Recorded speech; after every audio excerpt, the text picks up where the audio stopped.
that choice becomes so much harder. Yeah, because you never know what angle he is going to approach from. Even when you have the positioning on the seals, the way that Zane moves around with them and the position that he uses the seals can really throw you for a loop. Is he going to go and right in? Is he going to go at an angle and then come in? Or is he just going to go right back out to force a committal option like a 2H or something, or a GG? It could be very hard. Grimnir also has, I think, kind of an underrated fireball game. I think he's actually a fairly strong zoner when he wants to be. Just his normal fireball is really strong. His ult fireball is very strong in terms of just getting a knockdown from far away. So he definitely is going to have tools to kind of counter zone Ferry, in addition to having all these unique options to just work his way in with movement. Yeah, we'll see what happens though. I feel like the disadvantage that Ferry will get put in if Grimnir could get started offensively would be a very deciding factor, so BEPaw will have to prevent that at any cost. And unfortunately for Ferry, that may just be a lot of nickel and diming, whereas Grimnir, if he gets in, that could be potential for a mix into a big hit. Yes. So this is going to be a really weird pace for BEPaw to have to play at. Even though both of them are kind of set play characters with very strong mix-up in certain situations, Ferry is a low health character and a low damage character, and Grimnir is a normal health character with high damage. Yep. So here we go. BEPaw versus Zane. Top 32 winners. Zane backing off at round start. Maybe trying to just find some space to get seals on the... Yep, there they are, but that fireball doesn't stay out that long. BEPaw, yeah, we talk about just picking the right angle to cut it off. GG not going to combo there. Yeah, Zane just kind of lariating. That's a good decision. Ooh, yo. 2 successful BEPaw anti-airs early here for BEPaw. Lariating on in though. But you can see the danger there. You change your trajectory in the air. He came down at an angle, made the light BEPaw whip, and that's a very scary situation for Ferry.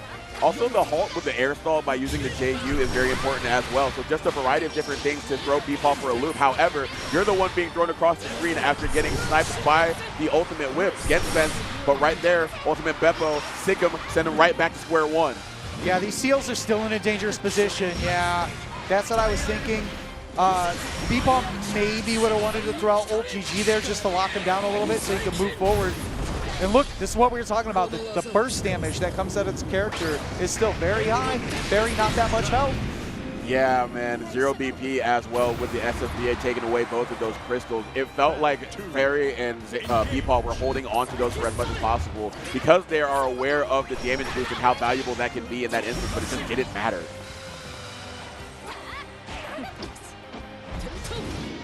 Good blocks, yeah, using the guard button, not getting crossed up.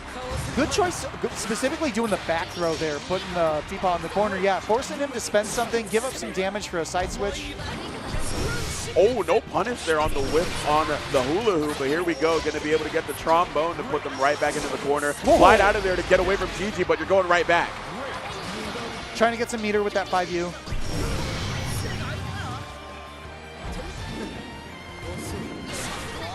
Alrighty, BEPaw once again, he's been very, very good using that as an anti-air, very good deterring that little airspace right above that 4 seal. I love that positioning from BEPaw. Sitting there right at there, but just opting to go for a counter hit BC instead, not going to commit to anything. Gonna get that, woo! I didn't expect that to kill, actually. Me neither.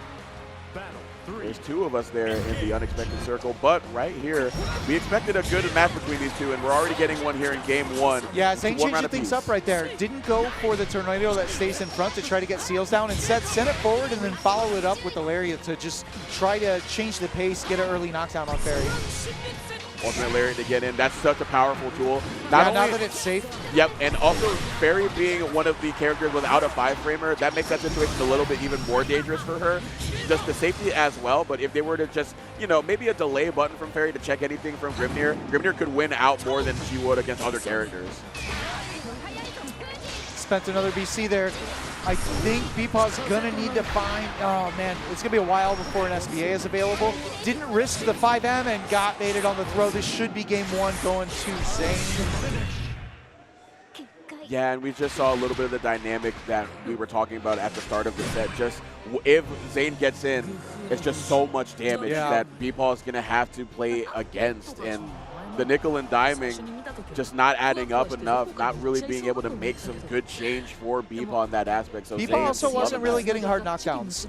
Not able to find real GG setups. Every time GG was put out, it was in a full screen situation, and he did a good job of kind of standing still, walking backwards to control the camera to not give Zane an opportunity to walk backwards out of GG, but that also creates a situation where you're not really getting mix from it. You're getting some meter, you're getting towards them and getting some screen position, but you're not really getting into Ferry's bread and butter there. Just going to see if we can get that, though. And I think kind of playing to your point, you see a little bit more of an aggressive nature, so we can get a little bit more of that GG mix-up game going. And it's already paying off right here. A good chunk of life taken off from Grimnir, as well as putting them closer to the corner, but it's hard to keep that Grimnir pinned down. Zane already out, and it's Ferry having to spend their CHBC to get out of there. Yeah, and Zane doing a very good job of finding ways to get back to the seals when BEPaw is like clearly trying to wall them off. Oh, good decision. The ultimate skill is going to win there by BEPaw. Yeah, trying to jump out. Kept it pretty conservative there with just the 5M, 5M. Didn't even cancel anything.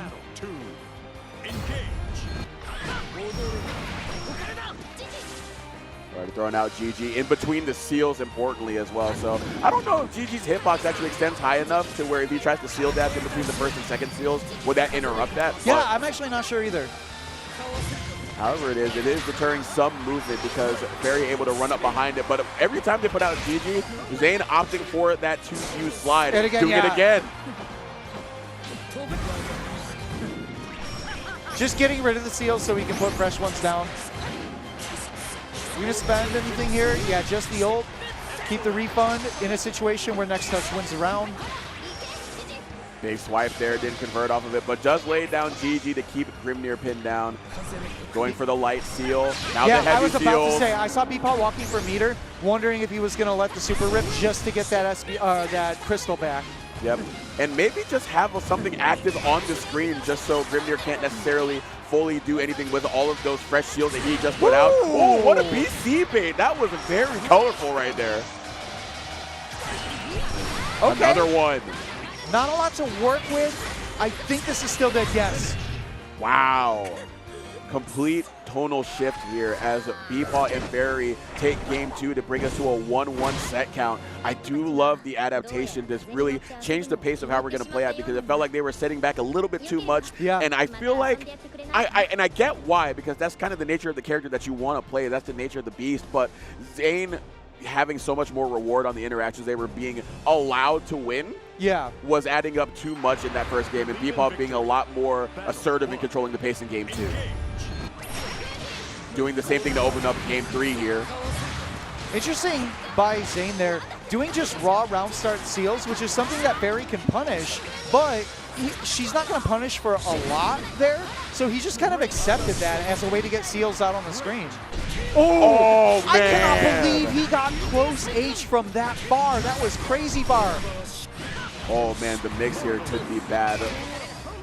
BC safe as and well. That's around. Look how fast it can go. That was just off of one call out on the GG summon from Ferry. Just ultimate lariat all the way in. Didn't even get the wall bounce that he used to get, and it was just over. And then the close 5H from so far away.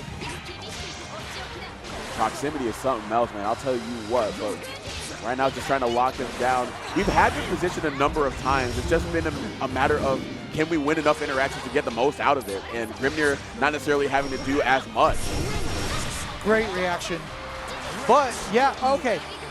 You can see outspacing. Oh, unfortunate. BC coming out the wrong direction. BEPaw in a dangerous situation, down to 1 crystal. Gonna have to do some work to just build the meter. We might see a 5U or something come out, just trying to get some of that meter maximization. Yep. Zane, though, keeping up the pace while he has the advantage. I think that's gonna do it. Yeah, all you gotta do is finish this combo. Yep, gonna go real early into the SBA. Don't kept even it need as the simple as cinematic. possible. And that could be spooky sometimes. I'm like, do you do the combo that you practice, the full B&B, or do you do the shortest, easiest combo? Oh, yeah, because sometimes you get a little bit of paralysis or analysis paralysis there because you're just like, man, I should cut it short and just keep it simple. But then by the act of just rerouting this route that you usually do 1,000 times in ranked or whatever tournament before, you mess it up. But that time, just really simple, just go straight into the SBA. It was going to be more than enough to kill. Yeah, Zane so moving on. Zane going to go on to top 24 winners. BEPaw still in it, is going to have to win one more match to make it on the loser's side. Oh, no, I'm sorry. It is 4 out, I believe. So that is going to be BEPaw out to the loser's side in top 24. So coming up next, we're going to have more bangers still on the winner's side, but we do need